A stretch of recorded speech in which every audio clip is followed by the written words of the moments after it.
This week's slate has some huge fantasy matchups and implications. The Bears' backfield split to the entire Chargers wide receiver room being in play. I'm breaking down who's safe, who's risky, and who you should avoid at all costs.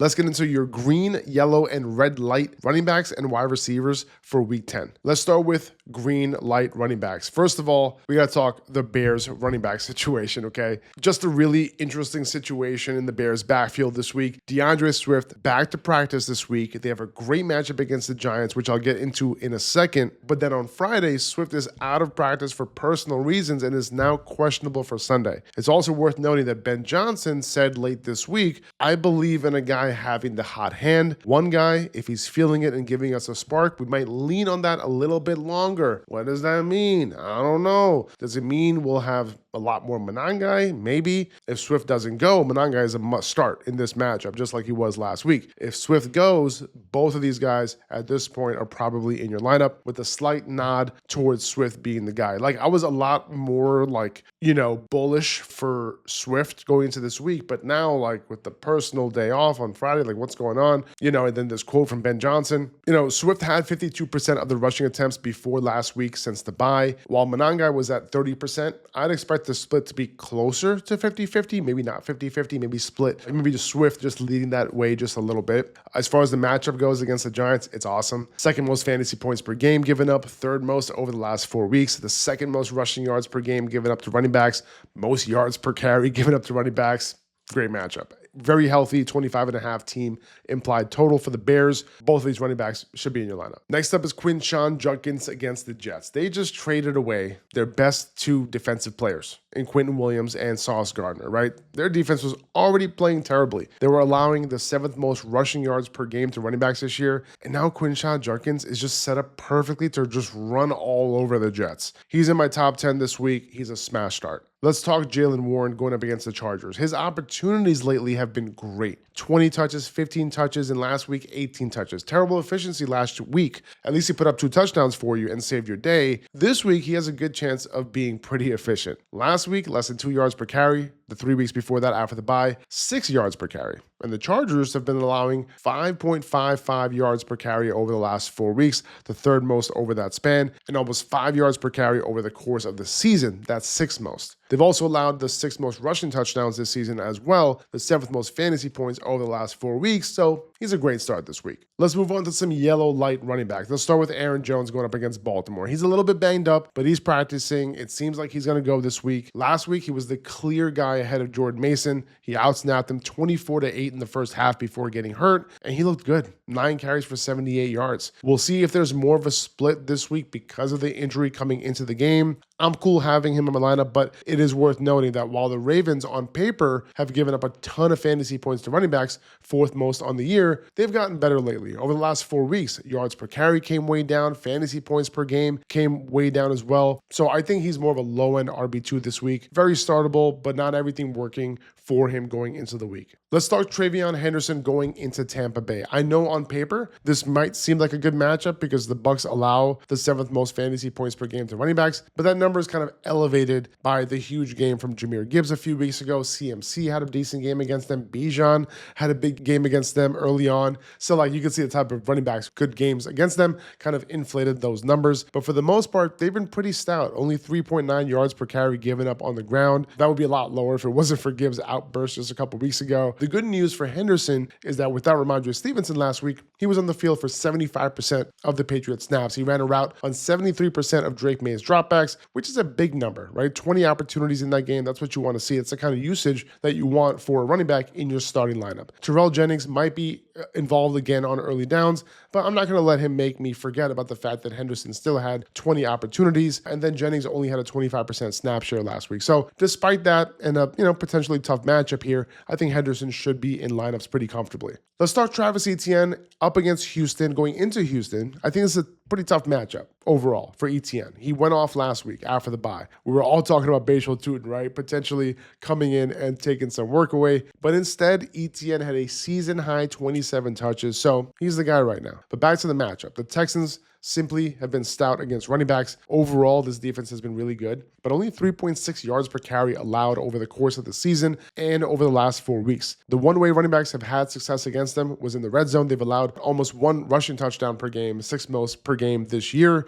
Etienne is more of a mid RB2, ish this week than a high-end one. So just temper expectations, after what he did last week. Kimani Vidal up against Pittsburgh at home. I think this is a nice bounce back spot for Kimani Vidal. Last week's game against Tennessee, huge disappointment, but he's in a decent spot this week against Pittsburgh at home. It'll be interesting to see if Jared Patterson will be as involved, get as much of a rushing share that he did last week. I just don't think that'll happen, but we'll see. I think Herbert will have a pretty easy time throwing it against the Steelers defense, and I think the offense will be moving. And on top of that, the Steelers are vulnerable on the ground as well, giving up 4.6 yards per carry to running backs this year. If the volume is there, I think Vidal should be able to come through this week. He is a solid RB2 for me going into week 10. Let's talk Rachaad White going into New England. No Bucky Irving this week once again. So Rachaad White is the running back you want in your lineup. Once again, have to note that, the change the Bucs made before the bye, Sean Tucker was pretty involved in their last game on early downs. 12 carries for him, 13 carries for Rachaad White. So, it was pretty split. They were both pretty inefficient in that game, but Tucker was actually a bit more efficient in the run game than White was. Tough matchup on the ground this week against New England, though. They allowed the fewest yards per carry to running backs over the last 4 weeks and over the course of the season. So not great for either guy, not great for Tucker. He's a desperate flex if you need one. But the one thing you have going for Rachaad White is that, his bread and butter in the receiving game, and the Patriots have allowed the most receptions and the 6th most receiving yards to running backs this year. So, this is still the Bucs offense. This is going to be a competitive game. So White will likely be in my lineups 8 times out of 10. Let's talk Breece Hall going into Cleveland. I wasn't sure whether to put him in yellow or to put him in red. In the good matchups this season, like against Pittsburgh, against Miami, Dallas, against Cincinnati before the bye, he did great. But in every other game, not good, right? This offense just couldn't get moving. And this week, not good. Cleveland, I'm just afraid that Cleveland's going to keep the Jets offense completely stalled, right? I'd be a bit worried about Breece in this game. He has all the ability in the world, and the Browns have let up a bit lately. 4.57 yards per carry over the last 4 games compared to 3.68 over the year. But they've limited running backs in the receiving game. They've given up the fewest receiving yards to running backs, the 2nd fewest fantasy points per game to running backs. It's hard to bench him if you don't have other options. So hopefully he gets enough volume to at least put up a decent stat line. Just not optimistic about the Jets offense being able to move the ball in this one. I got one red light running back for you, and that's Nick Chubb against Jacksonville. If I'm starting any of the Texans running backs this week, it's Woody Marks. Chubb has been the primary early down back in most games this year, but the Jaguars have been great against the run. They've allowed the 3rd fewest yards per carry to running backs this year, and for a running back who's already at 3.9 yards per carry, not a great recipe for success. And, why would I rather start Woody Marks? Because the Jaguars are allowing 4.8 receptions and 42.9 receiving yards per game to running backs, both of these top 10 allowed to the position. Let's talk wide receivers, green light wide receivers. First of all, let's talk all Chargers wide receivers against Pittsburgh, okay? We're talking Lad McConkey, Keenan Allen, especially Quinton Johnston, okay? And Rodney Gadsden, let's include him as well. You're definitely not starting any of these guys for their floors because these targets can be distributed any which way. You just have to live with it. These guys are all in your lineup because of their potential ceilings, ceiling of the Chargers offense in this particular matchup, because the Steelers, they've given up the most fantasy points to wide receivers this year and over the last 4 weeks as well. The most receptions to wide receivers, the most receiving yards per game to wide receivers as well. And as far as Rodney Gadsden goes, the Steelers are also giving up the 3rd most fantasy points per game to tight ends, the 4th most over the last 4 games, the 2nd most touchdowns to tight ends, the 4th most receiving yards, blah, blah, blah. I can keep going. He's very high in my tight end rankings this week, but this is a great matchup. For all these guys out of the slot, on the perimeter. One thing to note is that this is a single high defense that Pittsburgh plays, okay? The 3rd highest rate. So big advantage for Quinton Johnston. He has performed way better against single high this year. Also, he lines up on the left side on about 60% of his routes. That's very high for a perimeter wide receiver to run on one side that much. But the Steelers have allowed the most fantasy points to wide receivers on that side in particular over the last 4 weeks, and 3rd most over the course of the season. So don't hesitate to throw him in. I'm also not hesitating to throw in Alec Pierce versus Atlanta. Pierce has been low-key balling lately. He's averaging 94 receiving yards over the last 3 games, 2 double-digit target games as well in that span. He's now 12th in the NFL in receiving yards per game. 12th. Alec Pierce. And he thrives against single high safety coverage, as we saw last week. And this week, he faces a Falcons team that plays that coverage at a whopping 73% rate, which is by far the highest in the NFL. And get this, only Puka Nacua has averaged more yards per route run against single high coverage. And if you compare Pierce to the other Colts wide receivers, he averages a 30% target rate against it compared to Pittman, who has 22%, and Downs also at 22%. The Falcons have been a tough defense to produce against, but, we're likely to see AJ Terrell matched up more Michael Pittman.